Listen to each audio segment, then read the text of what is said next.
There are nearly 300 writing systems out there in the world. Some work like the building blocks of words, while others are the words themselves.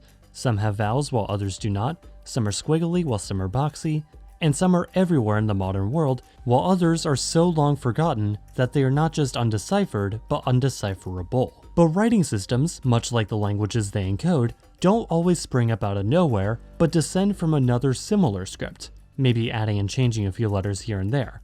Writing arose independently multiple times around the world. But what if I told you that most of the scripts used today, and in the past, all descended from just one of these scripts? And no, it wasn't the first one to arise.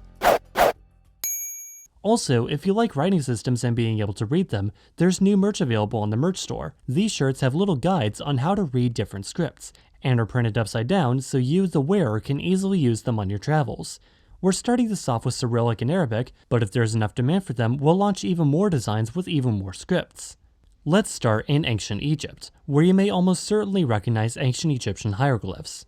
And if you don't, well, here they are. These symbols were mostly used as what is called a logography. What is a logography? Chinese characters are logographic. A type of writing system where the different characters represent not sounds, but concepts, like house, or water, or person. However, if you're looking at the 700 plus hieroglyphs there were and are thinking, ain't nobody got time for that, congratulations, you are in sync with the ancient Egyptians, as a sort of cursive form called hieratic would also come into use shortly after. You might also be in sync with the Phoenicians. By the mid-2nd millennium BC, Egypt version 3.0 started to expand, conquering their neighbors in Nubia to the south and the land of Canaan to the northeast. While the Phoenicians in the area started out using cuneiform, a completely different type of writing developed in nearby Mesopotamia, they would later adopt a sort of simplified version of Egyptian hieroglyphs via Proto-Sinaitic, also a common ancestor of the Ge'ez script used across East Africa in languages like Amharic. You see, while each symbol was supposed to represent a thing, not a sound, that thing generally still had a particular set of sounds attached to it, or in linguistics terminology, a word. For instance, this was the symbol for a house, for which the word in Phoenician and other Semitic languages like Arabic and Hebrew would have sounded something like bet, and thus this symbol adopted the name bet and represented the sound b instead of the concept of house, thus creating a letter. String a few of these together and oh baby, you can spell words for all the brand new foreign concepts you want.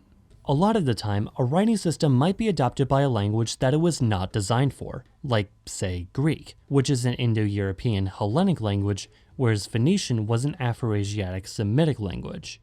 If that just sounded like a bunch of nerd jargon to you, that basically just meant that ancient Greek and Phoenician were different. Case in point, vowels matter a lot more in Greek than Phoenician, but no two languages share the same phonologies either. So really they could just repurpose the letters for the sounds they didn't need as the vowels they did need. Matter of fact, that's exactly what they did. So anyway, the Greeks started colonizing and their writing system spread throughout the Mediterranean, eventually spreading to a certain people on the Italian peninsula, a group that would give us the Latin alphabet that we all know and love today. That's right, the Etruscans. It was their old Italic script that begat the Latin script used by the Romans, and later the kingdoms of Europe, and later the empires of Europe, and later Vietnam. However, it was likely also from the Etruscans that Northern Europe got their system of runes. There was also another script that branched off from Greek in the 9th century AD, invented by Saints Cyril and Methodius to write Slavic languages. That's right, it's Glagolitic. Glagolitic was developed by the two brothers to transcribe the language of Old Church Slavonic.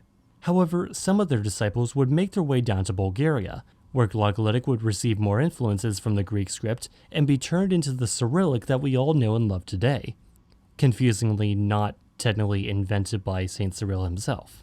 Greek also branched off in the Caucasus, creating the scripts of Georgia and Armenia.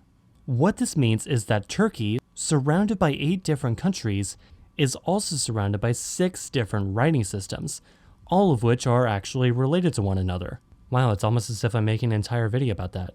Getting back out of Europe now, the Phoenicians also did plenty of that colonization stuff, but also plenty of that trading stuff with their neighbors. The Berbers saw that neat little script the Phoenicians had and yoinked it for themselves, as did the Aramaeans, the next link in our journey. You see, the Aramaic script was used for the Aramaic language. Shocker, I know. which became the lingua franca of the Neo-Babylonian and later the Persian Achaemenid empires. From this position of prominence, Aramaic would inspire the writing systems of Hebrew and Arabic, as well as a script called Syriac, which in turn would spread throughout Central Asia, giving us Sogdian, Old Turkic, Old Hungarian, Uyghur, and Mongolian. And that brings us to China, and their script of logographic characters known as Hanzi. And it's important we mention China, and by extension Korea and Japan, because there's literally no relation whatsoever. Let's go somewhere else. But there is another major branch that might also descend from Phoenician. In India, a script known as Kharoshthi descended from Aramaic, but there is also another, more influential script that might belong within this family as well. You see, many linguists think that the Aramaic script might also be the ancestor of the Brahmi script. Not that kind of Brahmi, this kind of Brahmi, which was used across India for several hundred years. However, many linguists does not mean all linguists, as there are generally two different camps: those who believe Brahmi developed on its own with no non-Indian influences, or perhaps from the script used by the Indus River Valley civilization, and those who believe that there might have been some non-Indian influences, perhaps from a certain Semitic script used in an empire right next door to them. So that leaves me sort of between a rock and a hard place. Either I can talk about a linguistic theory that could prove itself completely wrong, or I could just leave it here and have a shorter and arguably more boring video. But hey, when you're between a rock and a hard place, why not just walk around them? So if there was a connection between Brahmi and Aramaic, then that expands the Phoenician phonetic family throughout all these places east of the Middle East. As I mentioned in a previous video, Brahmi was used to write Sanskrit for several centuries, but slowly split into several different regional varieties, largely divided into a northern and a southern family.